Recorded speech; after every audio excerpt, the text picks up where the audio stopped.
Hello everyone, welcome to Real-Time Interactive Vidya Academy. In this video, we will be discussing the solutions for days 78 and 79. Let's start. This is the day 78 challenge. So this is a simple Java program related to exception handling.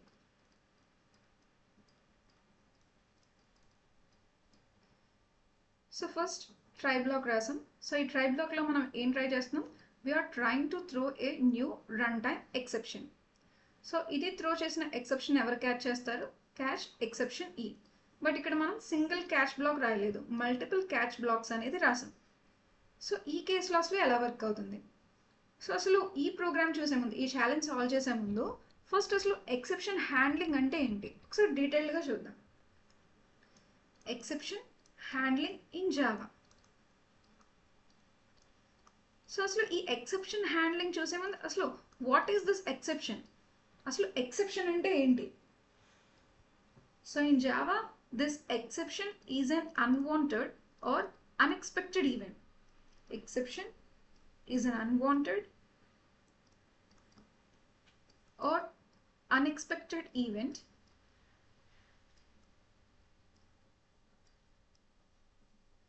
that happens while the program runs.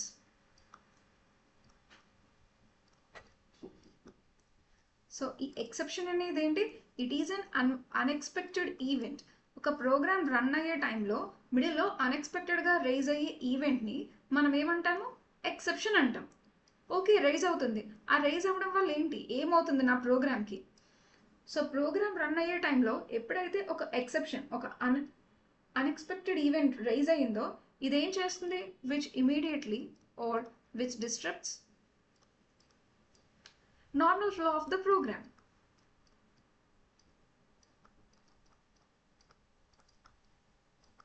So this is the main issue of this exception. For suppose మనం 100 lines of code అనేది రాసాం. So ఈ 100 lines of code లో for suppose in middle ఒక unexpected event rise అయింది. నా program execution అవుతుంది. So మన ప్రోగ్రామ్ ఎగ్జిక్యూషన్ ఎలా అవుతుంది? ఫస్ట్ నుంచి లాస్ట్ వరకు సీక్వెన్షియల్గా ఇన్స్ట్రక్షన్స్ అన్ని 1 by 1 ఎగ్జిక్యూట్ చేసుకుంటూ వస్తుంది. సో ఇలా ఎగ్జిక్యూట్ అయ్యే టైంలో ఫస్ట్ లైన్ ఎగ్జిక్యూట్ అయింది, నెక్స్ట్ ఎగ్జిక్యూట్ అయింది. ఒక particular line or line number 3 or line number 5 దగ్గర some kind of unexpected event, ఈ ఎక్సెప్షన్ అనేది రైజ్ అయింది. సో రైజ్ అయితే ఏమవుతుంది? It disturbs the normal flow of the program. ఎప్పుడైతే ఒక ఎక్సెప్షన్ రైజ్ అవుతుందో ఇక్కడ ఇమీడియట్గా నా ప్రోగ్రామ్ అనేది క్రాష్ అవుతుంది ఆర్ స్టాప్ అవుతుంది.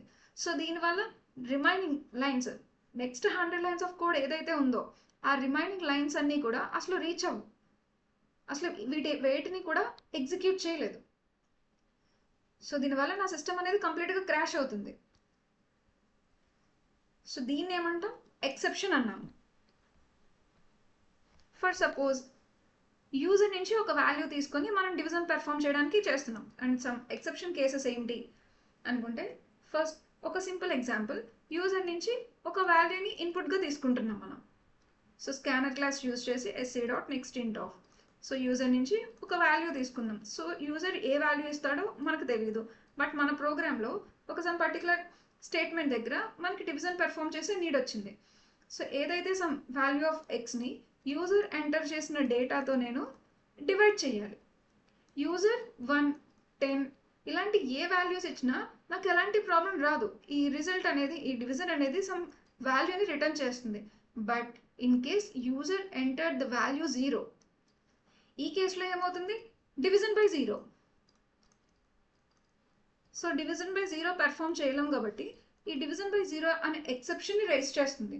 సో ఇది అన్ఎక్స్పెక్టెడ్గా వచ్చే ఈవెంట్, మనం ఇంటెన్షనల్గా చేస్తుంది కాదు. అది యూజర్ ప్రొవైడ్ చేసే వాల్యూని బేస్ చేసుకొని ఆ డివిజన్ అనేది డివిజన్ బై 0 ఎర్రర్ అనేది రైజ్ అవుతుంది.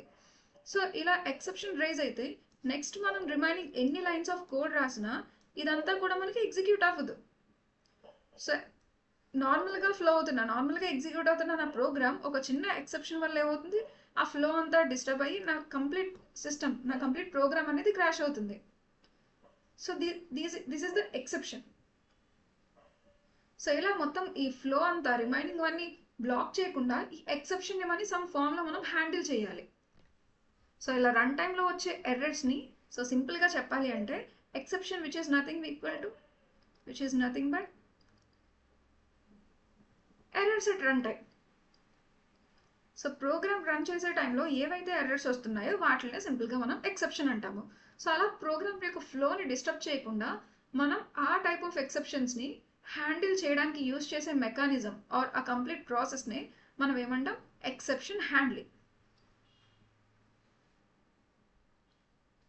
సో ఈ పర్టికులర్ కేస్ కోసం అలా నా ప్రోగ్రామ్ ఇమీడియట్గా క్రాష్ అవ్వకుండా నా ఫ్లోని ఆ పర్టికులర్ ఆ చిన్న స్టేట్మెంట్ని మనం హ్యాండిల్ చేసి రిమైనింగ్ ప్రోగ్రామ్ అంతా ఎగ్జిక్యూషన్ ఫ్లో అనేది స్మూత్గా జరగడానికి మనం ఏదైతే ఒక మెకానిజం యూజ్ చేస్తున్నామో that is called exception handling. So ఈ ఎక్సెప్షన్ హ్యాండ్లింగ్ ఎందుకు చేస్తున్నాం, to prevent the program crash. So ఈ ప్రోగ్రామ్ క్రాష్ని ప్రివెంట్ చేయాలి అంటే మనకి ఈ ఎక్సెప్షన్ హ్యాండ్లింగ్ అనేది కావాలి. సో అసలు ఈ ఎక్సెప్షన్ హ్యాండ్లింగ్ ఎలా చేస్తాము, సింపుల్, ఒక some special type of code use చేసి ఆ ఎక్సెప్షన్ని మనం హ్యాండిల్ చేస్తాము. సో ఇలా ఇప్పటివరకు ఏం జరుగుతుంది, ఒక పర్టికులర్ లైన్లో ఎక్సెప్షన్ అనేది రైజ్ అవుతుంటే ఇక్కడతో నా ప్రోగ్రామ్ క్రాష్ అయ్యి రిమైనింగ్ స్టేట్మెంట్స్ అన్ని ఎగ్జిక్యూట్ అవ్వట్లేదు. ఇప్పుడు మనం ఈ పర్టికులర్ కోడ్ దగ్గర ఏదైతే ఎక్సెప్షన్ రైజ్ అయ్యే పాసిబిలిటీస్ ఉన్నాయో ఈ పర్టికులర్ కోడ్ని మనం ఈ ఎక్సెప్షన్ హ్యాండిల్ ఈ మెకానిజం యూజ్ చేసి దాన్ని హ్యాండిల్ చేస్తే ఈవెన్ ఇక్కడ ఎక్సెప్షన్ రైజ్ అయినా అవ్వకపోయినా రిమైనింగ్ కోడ్ అంటే remaining normal flow of our program doesn't interrupted. ఈ ప్రోగ్రామ్ అంతా ఇంటరప్ట్ అవ్వదు ఎక్సెప్షన్ రైజ్ అయినా అవ్వకపోయినా. సో దాన్ని ఎలా హ్యాండిల్ చేస్తాము, by using try and catch block. So ఈ ఎక్సెప్షన్స్ని ఎలా హ్యాండిల్ చేస్తాము అంటే by using try and catch block. So ఈ ట్రై అండ్ క్యాచ్ ఏంటి, సో ఈ ట్రై బ్లాక్లో ఏం చేస్తాము అంటే మనం ఎక్సెప్షన్ని హ్యాండిల్ చేయాలి అంటున్నాం కదా. For suppose multiple lines of code రాస్తుంటే ఒక పర్టికులర్ లైన్ ఎక్సెప్షన్ రైజ్ అయ్యి రిమైనింగ్ ఫ్లో అనేది స్టాప్ అవుతుంది అని డిస్కస్ చేసాం. ఫర్ సపోజ్ ఈ పర్టికులర్ స్టేట్మెంట్ అనేది మనం చూసిన ఒక ఎగ్జాంపుల్, యూజర్ ఏదైతే వాల్యూ ఇస్తున్నారో ఆ వాల్యూతో మనం డివిజన్ పెర్ఫామ్ చేస్తున్నాము. సో ఈ పర్టికులర్ స్టేట్మెంట్ అనేది ఆర్ సింగిల్ స్టేట్మెంట్ అవ్వచ్చు ఆర్ మల్టిపుల్ స్టేట్మెంట్స్ అవ్వచ్చు. ఒక బ్లాక్ ఆఫ్ కోడ్ అనేది ఇది కొన్ని కేసెస్లో ఎక్సెప్షన్ రైజ్ అవుతుంది, కొన్ని కేసెస్లో ఎక్సెప్షన్ రైజ్ అవ్వదు. బట్ ఎక్సెప్షన్ రైజ్ చేసే పాసిబిలిటీస్ ఉన్నాయని మనకు తెలుసు. ఎప్పుడు ఉంటుంది, యూజర్ 0 అనే వాల్యూ ఎంటర్ చేసే టైంలో. సో అలా ఎక్సెప్షన్ రైజ్ అయ్యే పాసిబిలిటీస్ ఉన్న స్టేట్మెంట్స్ని మనం ఈ ట్రై బ్లాక్లో ప్లేస్ చేస్తాం. సో ఇక్కడ ప్లేస్ చేయడం వల్ల యూజ్ ఏంటంటే ఎప్పుడైతే ఇక్కడ ఎక్సెప్షన్ రైజ్ అయిందో ఆ ఎక్సెప్షన్ ఇమీడియట్గా అంటే నా కంప్లీట్ ప్రోగ్రామ్కి అది త్రో చేసి నా ప్రోగ్రామ్ క్రాష్ అవ్వకుండా ఇది త్రో చేసే ఎక్సెప్షన్ని మనం దీనికి ఏదైతే నెక్స్ట్ దీన్ని ఫాలోయింగ్ క్యాచ్ బ్లాక్ రాస్తున్నామో ఈ క్యాచ్ బ్లాక్ అనేది ఇది త్రో చేసే ఆ ఎక్సెప్షన్ ఆబ్జెక్ట్ని క్యాచ్ చేసి హ్యాండిల్ చేస్తుంది. ఎక్సెప్షన్ రైజ్ అవ్వకపోతే నార్మల్గానే ఎగ్జిక్యూషన్ జరుగుతుంది. ఫర్ సపోజ్ యూజర్ 0 కాకుండా రిమైనింగ్ ఏ వాల్యూస్ ఇచ్చినా నాకు పర్ఫెక్ట్గా క్యాలిక్యులేషన్ జరుగుతుంది. సో జరిగి ఆ కేసులో ఇంక క్యాచ్ బ్లాక్తో మనకి ఎలాంటి నీడ్ లేదు. సో ఇది ఎగ్జిక్యూట్ అయిన తర్వాత remaining rest of the program ఏదైతే రాసామో అది యాజ్ ఇట్ ఈస్ వర్క్ అవుతుంది. But in case exception raise అయితే ఆ కేసులో కూడా నా ప్రోగ్రామ్ క్రాష్ అవ్వకుండా ఇది త్రో చేసే ఆబ్జెక్ట్ని ఈ క్యాచ్ బ్లాక్ రిసీవ్ చేసి సమ్ హ్యాండ్లింగ్ స్టేట్మెంట్స్ అనేవి మనం రాస్తాము.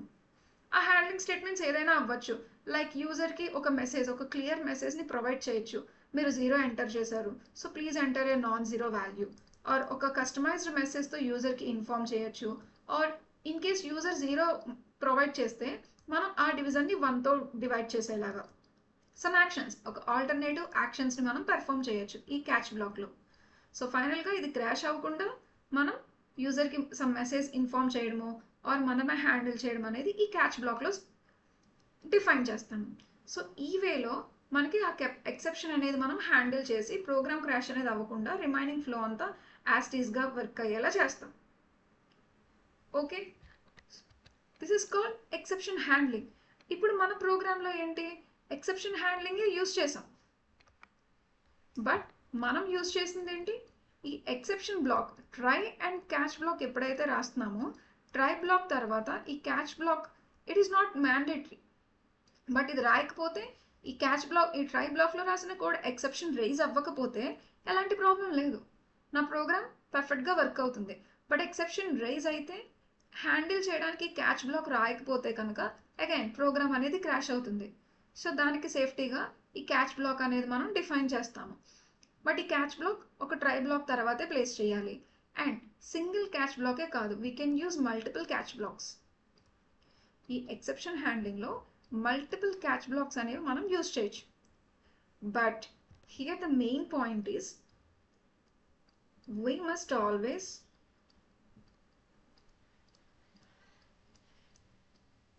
we must always catch specific exceptions first, then general exceptions or then general ones. So e statement, this is the main important thing when we are dealing with the multiple catch blocks. So దీని యొక్క meaning ఏంటంటే మనం catch బ్లాక్లో ఏ type of catch blocks use చేస్తామంటే ఈ catch black అనేది దేన్ని క్యాచ్ చేయగలదు, ఇది త్రో చేసే ఎగ్జాక్ట్ ఎక్సెప్షన్. ఫర్ సపోజ్ మనం డిఫరెంట్ టైప్స్ ఆఫ్ ఎక్సెప్షన్స్ ఉన్నాయి. Division by zero exception, division by zero or array index out of bounds exception or file not found exception. So ఇలా మనకి different types of exceptions అనేవి ఉన్నాయి.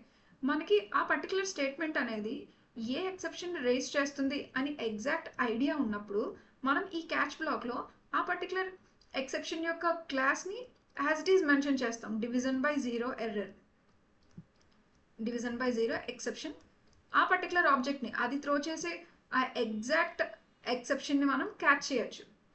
But మనకి multiple types ఉన్నాయి. ఆ black అనేది ఆ పర్టికులర్ స్టేట్మెంట్స్ అనేవి మనకి ఏ ఎక్సెప్షన్ రేస్ చేస్తుందో తెలియకపోతే ఎగ్జాక్ట్గా తెలిస్తే ఆ ఎగ్జాక్ట్ ఎక్సెప్షన్ని మెన్షన్ చేస్తాము. బట్ మీకు ఐడియా లేదు ఏ టైప్ త్రో చేస్తుంది అనేది. సో ఆ కేసులో పేరెంట్ ఎక్సెప్షన్ క్లాస్ని డిఫైన్ చేస్తాము. సో ఈ పేరెంట్ ఎక్సెప్షన్, జస్ట్ ఎక్సెప్షన్ అనేది ఎప్పుడైతే యూజ్ చేసామో this is the parent exception class. It can handles all types of exceptions because ఈ division by zero, array index out of one, file not found ఇవన్నీ కూడా ఈ parent exception నుంచి వచ్చిన children's. So ఇందులో దేన్ని ఆ ట్రై బ్లాక్ త్రో చేసినా ఈ పేరెంట్ ఎక్సెప్షన్ హ్యాండిల్ చేయగలదు. సో మనం క్యాచ్ బ్లాక్లో డిఫైన్ చేసే ఎక్సెప్షన్ యొక్క టైప్స్ ఎయిదర్ స్పెసిఫిక్గా మెన్షన్ చేయొచ్చు ఆర్ ఒక జనరల్గా పేరెంటే యూజ్ చేయొచ్చు. బట్ మల్టిపుల్ యూజ్ చేసినప్పుడు మనం దాని యొక్క ordering catch of 1, catch of 2 ఇలా మల్టిపుల్ క్యాచ్ బ్లాక్స్ డిఫైన్ చేసే టైంలో మనం ఫాలో అవ్వాల్సిన రూల్ ఏంటంటే we must catch the specific exceptions first then general. First ఏవైతే స్పెసిఫిక్ ఎక్సెప్షన్స్ ఉన్నాయో వాటన్నిటిని డిఫైన్ చేసి ఇన్ కేస్ ఇదేమి మ్యాచ్ అవ్వకపోతే అప్పుడు ఫైనల్గా ఆ జనరల్ ఎక్సెప్షన్ అనేది రాయాలి. ఈ వేలో ఎక్సెప్షన్ అనేది మనం హ్యాండిల్ చేయాలి. First specific, division by zero, array index out of bound or file not found, ఈ టైప్కి ఏదైనా మ్యాచ్ అయితే ఈ ట్రై బ్లాక్ త్రో చేసే ఆబ్జెక్ట్ అనేది ఏ క్యాచ్ బ్లాక్కి మ్యాచ్ అయితే అది ఎగ్జిక్యూట్ అవుతుంది, అది హ్యాండిల్ చేస్తుంది. బట్ దేనికి మ్యాచ్ అవ్వకపోతే ఈ పేరెంట్ ఈ జనరల్ ఎక్సెప్షన్ అనేది హ్యాండిల్ చేస్తుంది. సో ఈ టాప్ టు బాటమ్ మనం రాసేవి ఎలా ఉండాలి, స్పెసిఫిక్ టు జనరల్. బట్ మన ప్రోగ్రాంలో మనం ఎలా రాసాము ఈ ప్రోగ్రామ్ని, ఇది త్రో చేసే ఈ ఎక్సెప్షన్ని మల్టిపుల్ క్యాచ్ బ్లాక్స్లో ఫస్ట్ జనరల్ ఎక్సెప్షన్ రాసాము, నెక్స్ట్ స్పెసిఫిక్ ఎక్సెప్షన్ రాసాం. This is false. మనం ఆర్డరింగ్ ఏం డిఫైన్ చేసాం, స్పెసిఫిక్ రాసిన తర్వాత జనరల్. బట్ ఇక్కడ జనరల్ అయిన తర్వాత స్పెసిఫిక్ రాసాం. ఆల్రెడీ ఇక్కడే మ్యాచ్ దొరికేసింది. బట్ అగైన్ ఇక్కడ వరకు అసలు రీచ్ అవ్వదు. సో ఈ కేసులో మనకి ఎర్రర్ రైజ్ అవుతుంది. సో ఎలాంటి ఇది పర్ఫెక్ట్గా వర్క్ అవ్వదు, సమ్ ఎర్రర్ అనేది రైజ్ అవుతుంది. మెయిన్ రీజన్ ఏంటి, మల్టిపుల్ క్యాచ్ బ్లాక్స్ మెన్షన్ చేసే టైంలో టాప్ టు బాటమ్ మనం ఫస్ట్ స్పెసిఫిక్ ఎక్సెప్షన్స్ డిఫైన్ చేసిన తర్వాతే ఈ జనరల్ ఎక్సెప్షన్ క్లాస్ అనేది డిఫైన్ చేయాలి. Otherwise we got the error. Okay, so this is also related to try block exception handling. So ఈ కేసులో ఇంకొకటి, ఈ ఎక్సెప్షన్ హ్యాండిల్ చేసే టైంలో ట్రై అండ్ క్యాచ్ బ్లాక్ ఈ రెండు డిస్కస్ చేసాము. సో దీంతో పాటు మనకున్న అనదర్ బ్లాక్ ఏంటంటే ఫైనల్లీ. సో ఈ ఫైనల్లీ బ్లాక్ ఏం చేస్తుంది, ఈ ఫైనల్లీ బ్లాక్ మ్యాండేటరీ ఏం కాదు, ఆప్షనల్. బట్ మనం ఇంక్లూడ్ చేయాలి అంటే ఈ ట్రై క్యాచ్ ఈ 2 బ్లాక్స్ తర్వాత మనం మెన్షన్ చేస్తాం ఈ ఫైనల్లీ బ్లాక్ని. సో ఈ ఫైనల్లీ బ్లాక్ యొక్క పర్పస్ ఏంటి ఈ ఎక్సెప్షన్ హ్యాండ్లింగ్లో అంటే, for suppose some type of code అనేది ఆర్ కొన్ని స్టేట్మెంట్స్ అనేవి ఫైనల్లీ బ్లాక్లో మనం ప్లేస్ చేసాం. ఇన్ కేస్ ఎక్సెప్షన్ రైజ్ అయినా, ఇన్ కేస్ ఎక్సెప్షన్ రైజ్ అయితే మనకి ఏం చేస్తుంది, క్యాచ్ బ్లాక్కి ఈ క్యాచ్ బ్లాక్ అది త్రో చేసి ఇది హ్యాండిల్ చేస్తుంది, రిమైనింగ్ ప్రోగ్రామ్ అనేది ఎగ్జిక్యూట్ అవుతుంది. ఆర్ ఎక్సెప్షన్ ఎక్సెప్షన్ రైజ్ అవ్వకపోతే ఈ క్యాచ్ బ్లాక్ అనేది స్కిప్ అవుతుంది, రిమైనింగ్ ఫ్లో అంతా ఎగ్జిక్యూట్ అవుతుంది. బట్ ఈ ఫైనల్లీ బ్లాక్లో రాసిన స్టేట్మెంట్స్ అనేవి ఎక్సెప్షన్ రైజ్ అయినా అవ్వకపోయినా, 2 కేసెస్లో కూడా ఎక్సెప్షన్ రైజ్ అయినా అవ్వకపోయినా, ప్రోగ్రామ్ స్టాప్ అయినా స్టాప్ అవ్వకపోయినా, అన్ని కేసెస్లోనూ ఈ ఫైనల్లీ బ్లాక్ రాసిన స్టేట్మెంట్స్ అనేవి ఖచ్చితంగా ఎగ్జిక్యూట్ అవుతాయి. సో అలా ఏదైతే safe code or some important code ఏదైతే ఖచ్చితంగా ఎగ్జిక్యూట్ అవ్వాలి అనుకుంటున్నామో ఆ టైప్ ఆఫ్ కోడ్ని మనం ఈ ఫైనల్లీ బ్లాక్లో ప్లేస్ చేస్తాము. సో ఎక్సెప్షన్ రైజ్ అయినా అవ్వకపోయినా అన్ని కండిషన్స్లో కూడా ఈ ఫైనల్లీ బ్లాక్లో రాసిన స్టేట్మెంట్స్ అనేవి ఎగ్జిక్యూట్ అవుతాయి. This is the main point. So ఈ మెయిన్ క్లాస్లో ఫస్ట్ మెయిన్ క్లాస్ క్రియేట్ చేసాం. ఈ మెయిన్ క్లాస్లో ఒక స్టాటిక్ మెథడ్ రాసాం, return type integer, that method name is test method. ఒక ట్రై బ్లాక్ రాసాం అండ్ ఫైనల్లీ రాసాం. జస్ట్ సింపుల్ స్టేట్మెంట్స్ ఏంటి, 1 వాల్యూ రిటర్న్ చేస్తుంది, ఇది 2 వాల్యూ రిటర్న్ చేస్తుంది. సో నా ప్రోగ్రామ్ ఎగ్జిక్యూషన్ ఎక్కడి నుంచి స్టార్ట్ అవుతుంది, మెయిన్ మెథడ్ నుంచి. ఈ మెయిన్ మెథడ్లో మనం రాసిన statement system.out.println of test method of ఈ క్లాస్లో రాసిన ఈ టెస్ట్ మెథడ్ని కాల్ చేయడానికి మనం ట్రై చేస్తున్నాము. సో ఇది కాల్ చేసి ఈ టెస్ట్ మెథడ్ ఏదైతే వాల్యూని రిటర్న్ చేస్తుందో ఆ వాల్యూని ప్రింట్ చేయాలి. సో ఫస్ట్ నా కంట్రోల్ ఇక్కడ నుంచి ఇమీడియట్గా ఈ టెస్ట్ మెథడ్కి వెళ్ళి కాల్ అవుతుంది. సో ఇందులో మనం రాసింది ఏంటి, ట్రై రిటర్న్ 1. ఎలాంటి ఎక్సెప్షన్ లేదు, ఇదేం చేస్తుంది, జస్ట్ 1 అనే వాల్యూని రిటర్న్ చేస్తుంది. జనరల్గా వెళ్ళాల్సింది 1. బట్ నెక్స్ట్ ఏం రాసాం, ఫైనల్లీ బ్లాక్ ఇట్ రిటర్న్స్ 2. మనం ఆల్రెడీ చెప్పాం, ఎప్పుడైతే రిటర్న్ రాస్తున్నామో అసలు వేరే బ్లాక్లో ఏమైనా రిటర్న్ రాస్తే ఇక్కడి నుంచి డైరెక్ట్గా నాకు ఎవరైతే ఈ ఫంక్షన్ని కాల్ చేస్తారో ఇమీడియట్గా వెళ్తుంది. సో 1 అనేది రిటర్న్ అవుతుంది. బట్ ఈ ఫైనల్లీ బ్లాక్ గురించి మనం ఆల్రెడీ డిస్కస్ చేసాం. ప్రోగ్రామ్ ఏదైనా సరే ఈ ఫైనల్లీలో రాసిన స్టేట్మెంట్స్ అనేవి it always executes. So first 1 return అయ్యింది, ఇక్కడతో నా ప్రోగ్రామ్ ఆగకుండా ఈ ఫైనల్లీ బ్లాక్ ఎగ్జిక్యూట్ అయ్యి 2 వాల్యూని రిటర్న్ చేసింది. సో ఇప్పుడు 1ని రిసీవ్ చేసుకున్న ఈ టెస్ట్ మెథడ్ అనేది 2 అనే వాల్యూతో ఓవర్ రైడ్ అవుతుంది. సో ఫైనల్గా ఇది ప్రింట్ చేసే వాల్యూ ఏంటి, 2 అనే వాల్యూని ప్రింట్ చేస్తుంది. So this is the output. జనరల్గా 1 అనేది రిటర్న్ చేస్తే ఇక్కడతో నా ప్రోగ్రామ్ స్టాప్ అవ్వాలి, అది 1 రిసీవ్ చేసేసుకుంది. బట్ ఈ ఫైనల్లీ బ్లాక్ అనేది ఏ కేసులో అయినా ఎగ్జిక్యూట్ అవుతుంది. ఇదేం చేస్తుంది, ఇక్కడ రాసిన స్టేట్మెంట్ రిటర్న్ 2. సో ఇప్పుడు పాస్ చేసిన ఈ 1 వాల్యూ అనేది ఓవర్ రైడ్ అయ్యి 2గా రిటర్న్ అయ్యింది. సో ఫైనల్గా ఇది రిసీవ్ చేసుకున్న వాల్యూ ఏంటి, number 2. So this is the output. Hope you understand and thank you.